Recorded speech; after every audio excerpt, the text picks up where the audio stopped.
Welcome to our channel career making gardens.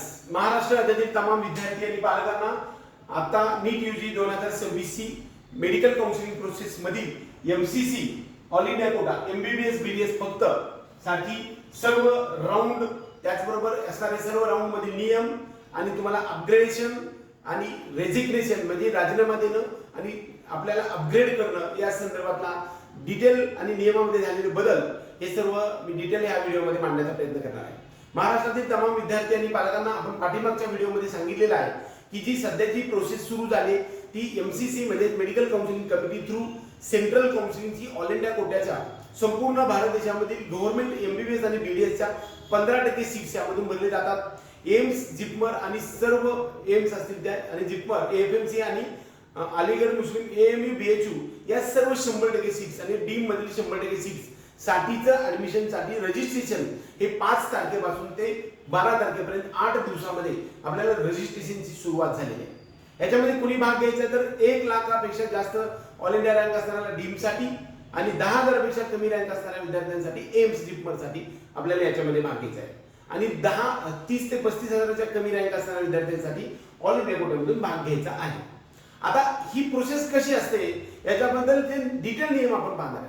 एकूण ही 4 round मधून चालते. MCC थ्रू सेंट्रल म्हणजे संपूर्ण भारत देशासाठी एकच प्रक्रियामधून आपल्याला जाता येऊ शकतं. डीम्ड युनिव्हर्सिटीमध्ये जायचं असेल, एम्स मध्ये असेल तर याच प्रक्रियेमधून जावं लागतं. कोणतेही प्रायव्हेट कॉलेज याच्यामध्ये भाग घेत नाही. या प्रक्रियेमध्ये BMS, BHMS, BMS फिजिओथेरपी भाग घेत नाही. फक्त MBBS BDS आहे. याचे 4 राऊंड आहेत. पहिल्या राऊंडला राऊंड 1, राऊंड 2, राऊंड 3 त्याला आपण अगोदर मॉपअप राऊंड म्हणतो आणि चौथ्या राऊंडला स्ट्रेट वेकेन्सी राऊंड अशा 4 राऊंड मधून भाग घेतला जाऊ शकतो. ह्या गोष्टीमध्ये काही नियम महत्त्वाचे आहेत. एक अशी की प्रत्येक राऊंड मध्ये आपल्याला फ्रेश रजिस्ट्रेशन करता येऊ शकतं. पहिल्या राऊंड मध्ये जर भाग घेतला तर आता आपल्याला 8 दिवसात रजिस्ट्रेशन करता येऊ शकतं.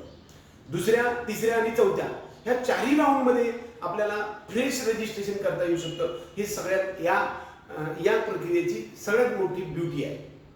दुसरा महत्त्वाचा मुद्दा, रजिस्ट्रेशन करण्यासाठी 2 प्रकार आहेत. एक तर गव्हर्नमेंट साठी आणि एम्स जिपमर साठी 10,000 रुपये डिपॉझिट भरावं लागतं आणि 1 लाख रुपये 1,000 रुपये फीज म्हणजे 11,000 रुपये फीज भरून आपल्याला ओपन आणि EWS विद्यार्थ्यांसाठी याच्यामध्ये रजिस्ट्रेशन एम्स जिपमर साठी आणि 15% साठी करता येऊ शकतं.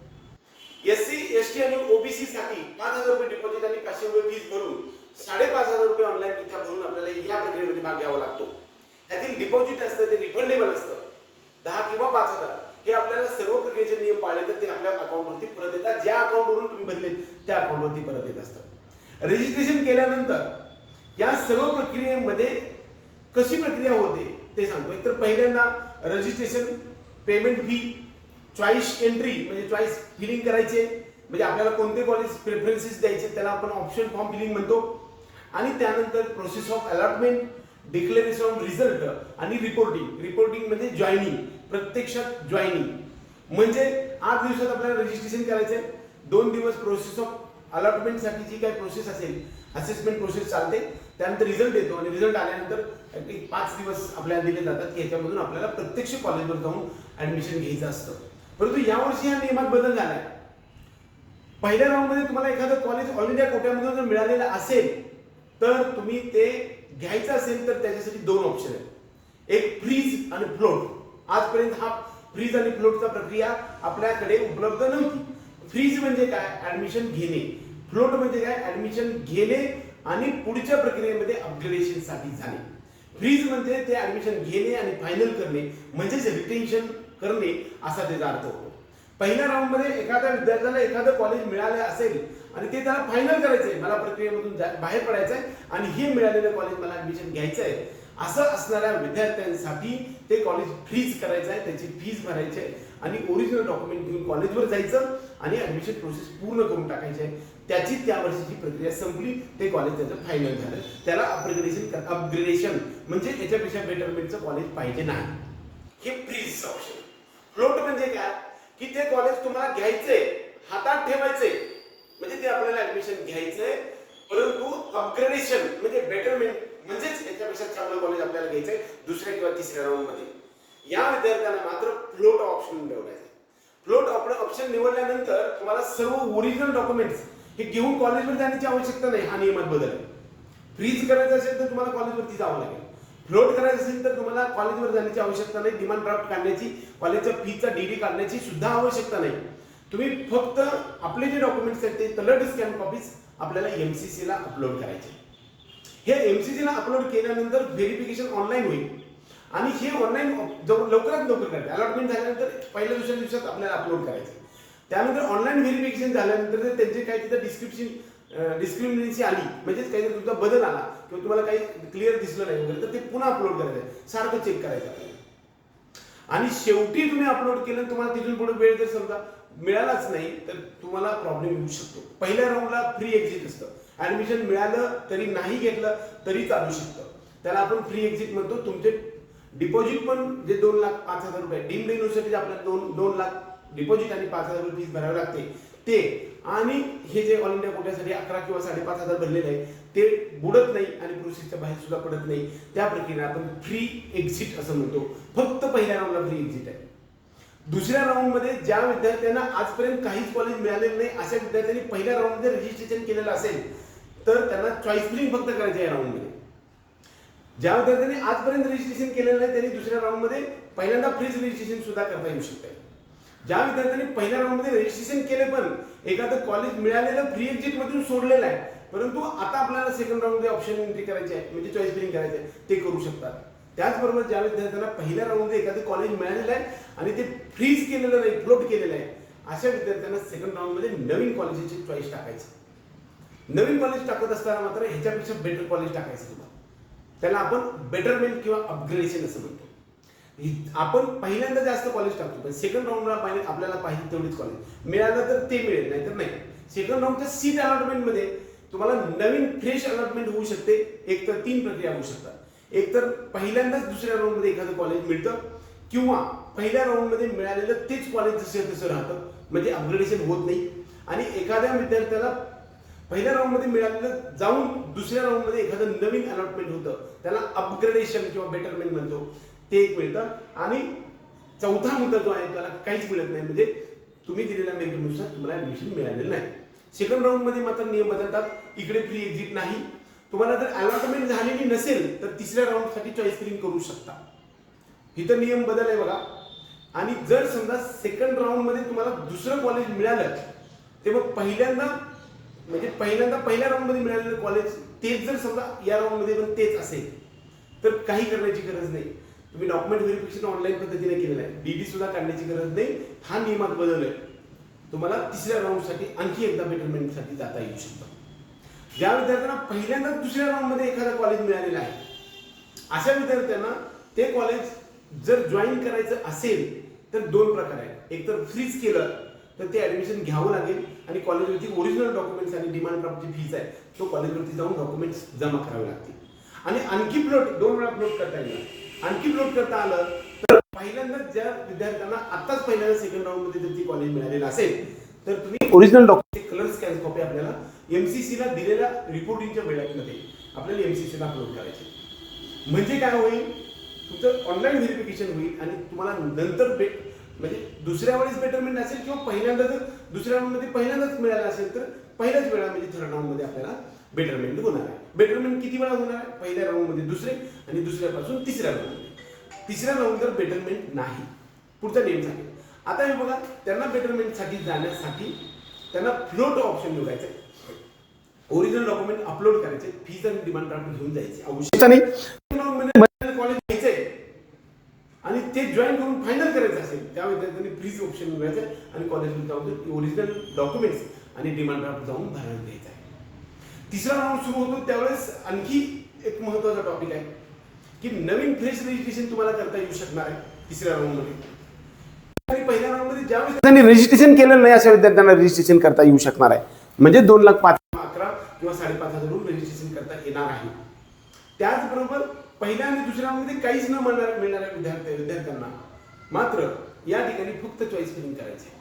सेकंड राऊंड मधला एक नियम सांगायचा राहिला, ज्या विद्यार्थ्यांना सेकंड राऊंड मध्ये फ्रेश अलॉटमेंट झालेले असेल किंवा पहिल्या राऊंड मध्ये मिळालेलं कॉलेज परत अपग्रेड झालेलं असेल, ते त्याने घेतलं नाही तर त्याचे पहिलं कॉलेज तर गेलेलंच असतं, परंतु हे आता मिळालेलं कॉलेज जर त्यांनी त्या वेळेमध्ये जाऊन फ्रीज किंवा फ्लोट नाही केलं आणि कॉलेजवरती जाऊन ओरिजिनल डॉक्युमेंट्स नाही दिले तर तुमचे 2,05,000 डीमसाठी भरलेले आणि ऑल इंडिया किंवा ऑल इंडियासाठी 11 किंवा 5,500 भरलेले फोरफिट होतात, म्हणजे बुडतात, म्हणजे त्याला अर्थ जप्त होतात आणि तुम्हाला प्रोसेसच्या बाहेर फेकलं जातं.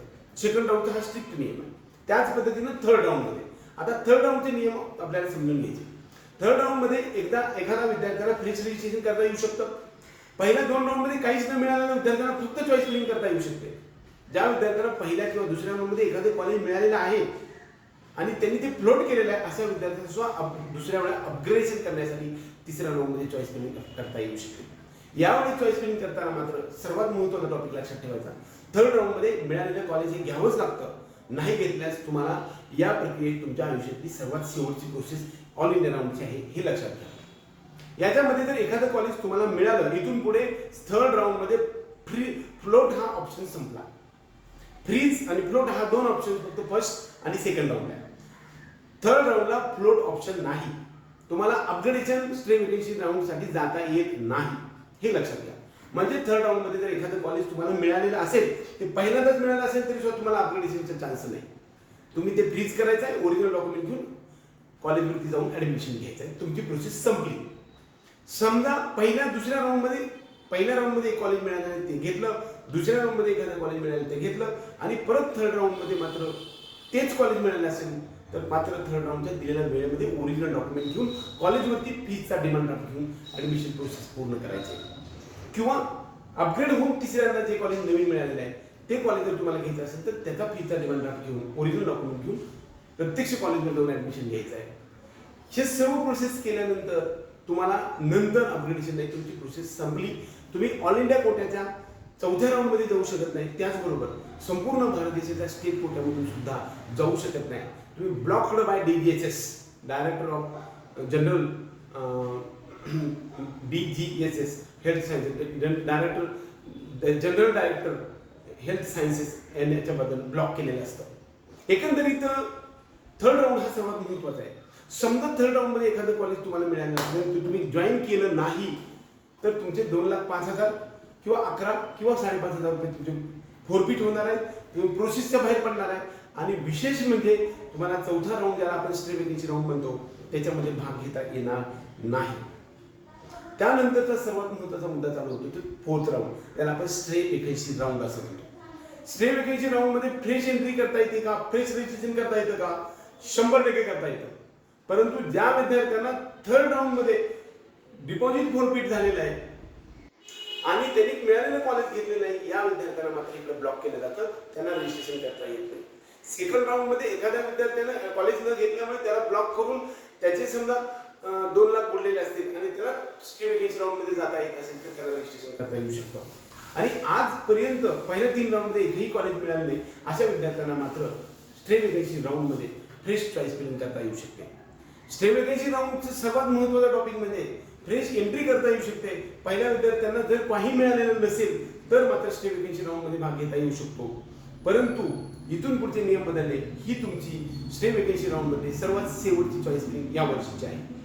स्ट्रे वेकेन्सी राऊंडचे पुढे 1, 2, 3 स्ट्रे वेकेन्सी राऊंड 1, 2, 3 असे तुकडे पडू शकतात, पण चॉईस फिलिंग फक्त पहिल्या स्ट्रे वेकेन्सी राऊंडमध्ये करता येऊ शकते. 30 चॉईस फिलिंग पुन्हा पुढच्या 3 राऊंडमध्ये किंवा 2, 3 किती जे राऊंड होतील त्या राऊंडसाठी याचा उपयोग होणार आहे. स्ट्रे वेकेन्सी राऊंडमध्ये आपण एखादं कॉलेज मिळालं, इथून पुढे बादफेरी सुरू होते. स्ट्रे वेकेन्सी राऊंडमध्ये एखादं कॉलेज मिळालं तर ते घेणं बंधनकारक आहे. नाही घेतल्यास तुम्ही भरलेलं डिपॉझिट तुमचं डुबणार आहे, म्हणजेच फोरफिट होणार आहे आणि प्रोसेसच्या बाहेर फेकले जाणार आहे. तिथून पुढे तुम्हाला पुढच्या नीट परीक्षेसाठी बसून दिलं जाणार नाही, तुम्हाला ब्लॉक केलं जाईल. त्यानंतर राहिलेले सीट्स आहेत, त्यामुळं पुढचे स्ट्रे वेकेन्सी राऊंड 2 किंवा 3 राहणार नाही, सगळे जॉईन होणार आहेत. कारण का आता इथून पुढे स्ट्रिक्ट नियम आहे. सेकंड स्ट्रे वेकेन्सी राऊंड दुसऱ्यामध्ये शिल्लक कधी राहील जर ह्यांनी नाही घेतलं तर. हा स्ट्रिक्ट नियम केल्यामुळे स्ट्रे वेकेन्सी राऊंडमध्ये खूप कमी सीट शिल्लक राहतील किंवा राहणार देखील नाही.